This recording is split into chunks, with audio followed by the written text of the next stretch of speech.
He's not a politician, Mr. Speaker. So what I want to say, let us amend the law, let us give designation, because a deputy governor is elected as a governor, because when you vote, you don't only vote for governor, Mr. Speaker.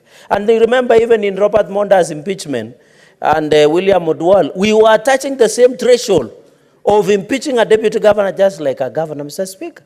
So when it comes, governors cannot have their cake and eat it. The same we treat with the threshold that we put, Mr. Speaker, we must ensure we put in place. Mr. Speaker, we have seen even other governors have gone ahead and frustrated their deputy governors. For example, the governor of Siaya, we saw he cannot access his office.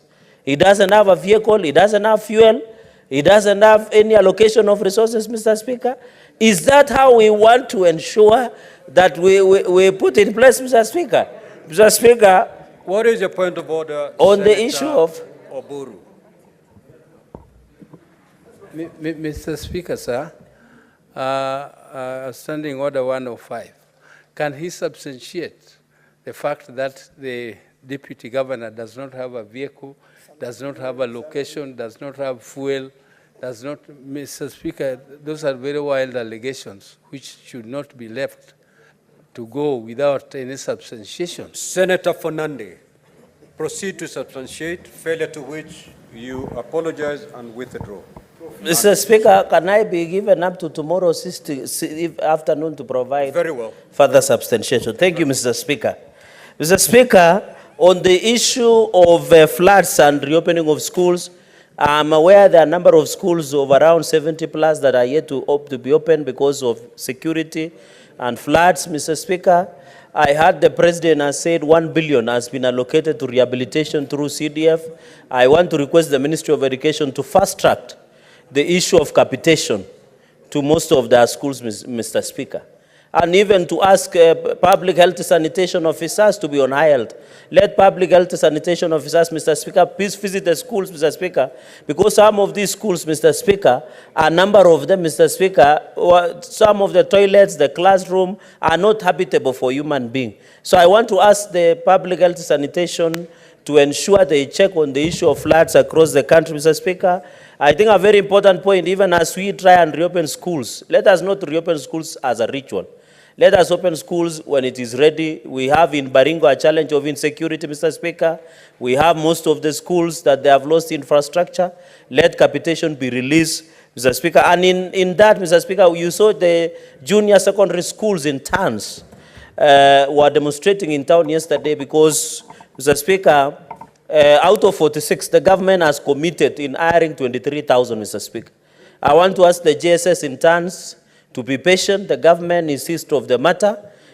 We are going to hire 23,000 in the first batch, Mr. Speaker.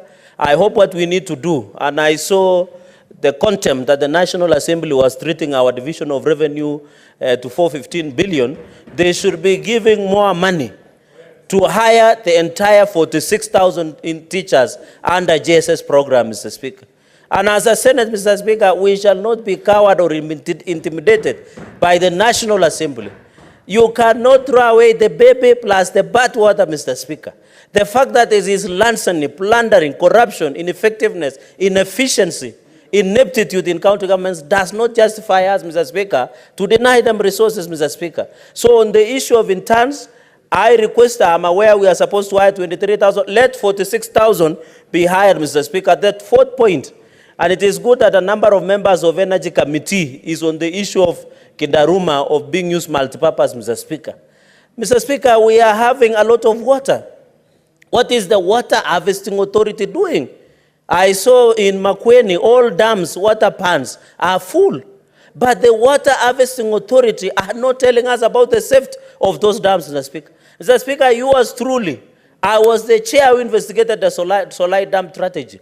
In our recommendation, which was adopted by the House, we recommended that the Water Harvesting Authority check out the status and the safety of dams, water pans, and water gullies across the country, Mr. Speaker. If that had been done, there would have been no deaths in Mayomaya, Mr. Speaker.